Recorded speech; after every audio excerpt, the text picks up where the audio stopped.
এদিকে কোচবিহারের শীতলকুচিতে নাকা চেকিং এর সময় উদ্ধার হলো বিপুল পরিমাণ নগদ টাকা। গাড়িতে তল্লাশি চলার সময় উদ্ধার হয়েছে প্রায় 17 লক্ষ টাকা। ভোটের আগে কোথা থেকে এলো এত টাকা, কি কারণে মজুত করা হয়েছিল, সমস্ত দিক খতিয়ে দেখছে পুলিশ। এবার মেদিনীপুরে ঘটনা দেখায়, ভোটার তালিকায় নাম নেই অথচ পোলিং অফিসারের দায়িত্ব দেওয়া হয়েছে। মেদিনীপুরের তৃণমূল নেতার নাম নেই ভোটার তালিকায়। খসড়া তালিকায় নাম না থাকায় তিনি ফর্ম 6ও পূরণ করেছিলেন। তারপরেও ভোটার তালিকায় নাম ওঠেনি মেদিনীপুরের তৃণমূল নেতার। ভোটার তালিকায় নাম নেই জেলা কমিটির সদস্য প্রসেনজিৎ চক্রবর্তী, আর তাকে পোলিং অফিসার হিসেবে দায়িত্ব পালনের জন্য চিঠিও পাঠিয়েছে নির্বাচন কমিশন। ভোটাধিকারী যদি না থাকে তাহলে ভোটের দায়িত্ব কিভাবে পালন করবেন, প্রশ্ন তুলছেন ওই তৃণমূল নেতা। জানুয়ারি মাস থেকে নিয়ে আজ পর্যন্ত BLO verification, hearing, AERO hearing সবকিছু হয়ে যাওয়ার পরেও আজ পর্যন্ত আমার নাম বেরোলো না কিছু। এখনো পর্যন্ত আপনারা দেখতেই পারেন ওয়েবসাইটে এই অবস্থা আমার পড়ে রয়েছে, ঠিক এই জায়গাতে, না ভেরিফাইড, না না অ্যাকসেপ্টেড, না রিজেক্টেড। কেন এমনটা হচ্ছে সেটাই তো এখনো পর্যন্ত বুঝতে পারছি না যে কে এখনো পর্যন্ত আমার ফর্মটাকে আটকে রেখে দিয়েছে, যে এই ফর্মটা আমার ছেড়ে না ছাড়ার মতো তো কিছু নেই। 2002 এর লিস্টে আমার নাম আছে। অন্য কোনো কারণ আছে? কারণ দেখুন, এটা তো সর্বজন বিদিত, আমার নেত্রী, আমার নেতা অভিষেক বন্দ্যোপাধ্যায়, মমতা বন্দ্যোপাধ্যায় সবাই একেবারে গলা চিড়িয়ে গলা ফাটিয়ে যে কথাটা বলছেন যে বি টিম হিসেবে কাজ করছে ইসিআই। কার বি টিম? যার বি টিম বুঝতেই পারছেন, বিজেপির বি টিম। বিবেচনাধীন হিসেবে ছিলেন যারা 340 জন ভোটার, তাদের প্রত্যেকের নামই বাদ গেছে। এই ঘটনাটা ঘটেছে বসিরহাটে। এর আগে আপনাদের দেখাচ্ছিলাম মেদিনীপুরের ঘটনা, যেখানে তৃণমূল নেতার নাম নেই ভোটার তালিকায় অথচ তাকেই পোলিং অফিসারের দায়িত্ব দেওয়া হয়েছে।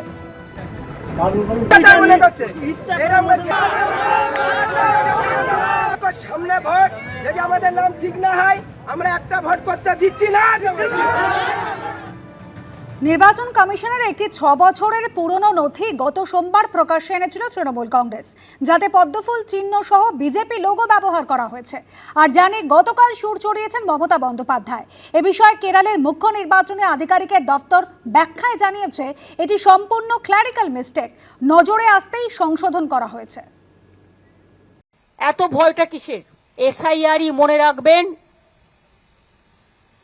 ওদের শেষ করবে। মমতা বন্দ্যোপাধ্যায় হারবেন, বিজেপি জিতবেন। সোমবার গভীর রাতে প্রকাশিত হয় প্রথম সাপ্লিমেন্টারি তালিকা, কিন্তু যে 60,06,675 জনের নাম ছিল বিবেচনাধীন তালিকায়, তাদের মধ্যে কতজনের নাম থাকলো, কতজনের নাম বাদ পড়লো তা নিয়ে নির্বাচন কমিশনের তরফে স্পষ্ট করে কিছু না জানানোর ফলে তৈরি হয় ধোঁয়াশা।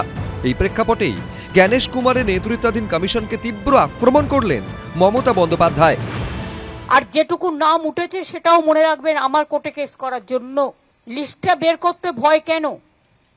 নিশ্চয়ই তার মধ্যে স্বচ্ছতা নেই ইলেকশন কমিশনের। একতরফা কি কোনো পলিটিক্যাল পার্টির নাম ঢুকিয়েছেন? বিজেপি ভ্যানিশ যে পলিটিক্যাল পার্টি, তারা মানুষের গণতান্ত্রিক অধিকার কেড়ে নিতে চায়। Deliberate attempt and cat is out of the bag.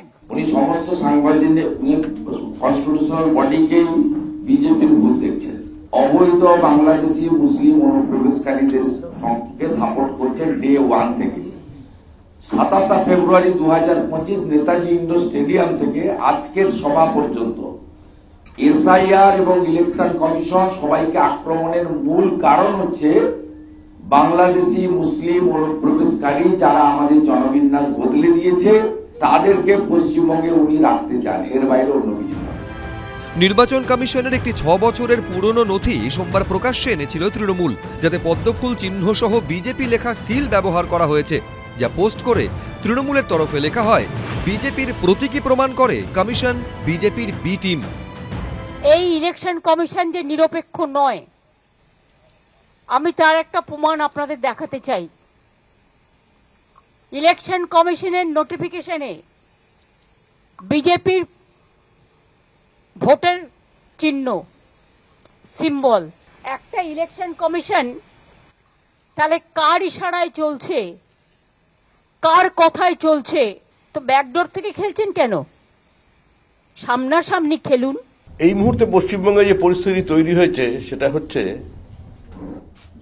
Mamata বনাম জনতা। তৃণমূল কংগ্রেসের লড়াই মামাটি মানুষের বিরুদ্ধে, আর মানুষের লড়াই তৃণমূল কংগ্রেসের বিরুদ্ধে। এখানে যে সরকার রয়েছে সেটা জীবন্ত জীবাশ্ম। আর শেষ কয়েকটা দিন কিছু তীর্যক বাক্যবান, কিছু অসাধু আক্রমণ বিজেপির উপরে চলবে, কিন্তু পশ্চিমবঙ্গের মানুষ এই অভিশাপ থেকে মুক্তি পেতে চায় এবং তারা পাবে। কেরলে নির্বাচন কমিশনের চিঠিতে বিজেপির প্রতীক ছাপার ঘটনায় সেখানকার সিইও দফতরের আধিকারিককে সাসপেন্ড করা হয়েছে।